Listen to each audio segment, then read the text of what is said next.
All right, so I'm going to give you all a tour of my automated hydroponics set. So we have in the hydroponics buckets, we have a bunch of tomatoes. I'm going to grow those through the winter. We also have a bunch of tomatoes, peppers, and carrots that are getting a head start for the summer. But the system all starts up here. So this is the whole thing. We have a controller over here. We have these two buckets. And it all starts with this reservoir. And basically what this is just water. And you fill this up once a week with hose water.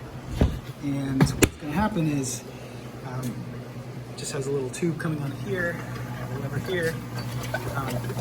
That's a float valve. So as the water level increases, it'll stop draining water from the reservoir.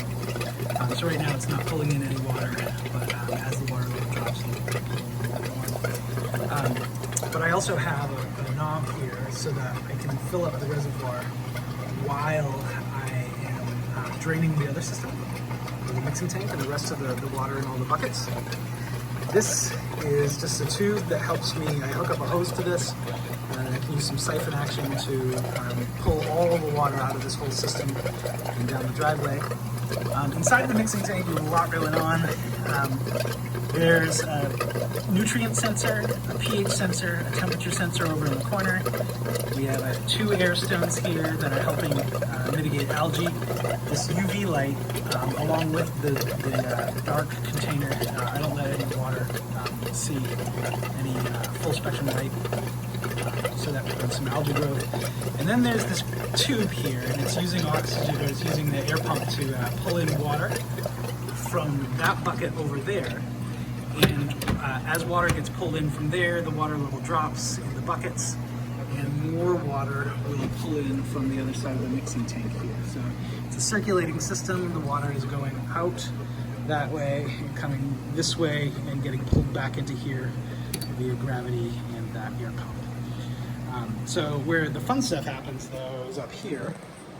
So we have 3 pumps. We have the controller, and we have a little Raspberry Pi here that gives me my readout and saves all my data. And basically what it is you have a nutrient level. This is the current nutrient level in the system.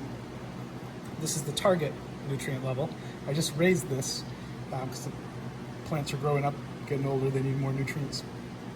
And every 2 minutes or so, every 10 minutes, depending on what I set it to, it's going to keep on testing to see if this is equal to this, and if not, it's going to add more nutrients until this number goes up to that.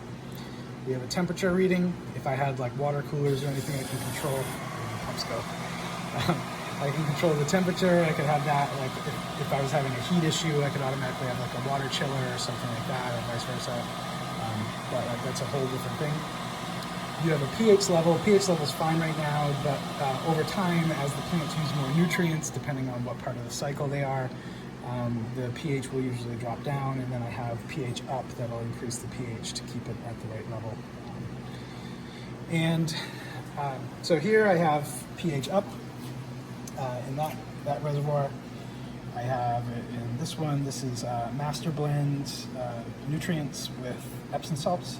That's like the magnesium it needs, plus all the nutrients it needs, plus calcium nitrate. So these two are everything that a plant needs to grow. They're specially formulated for tomatoes. It's a perfect blend of exactly what they need.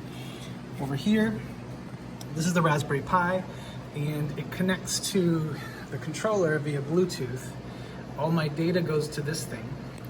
Here's where I can set all the control. I can control the whole thing and all that kind of stuff. But I can control when it doses, how often, where it logs the data, and that kind of stuff.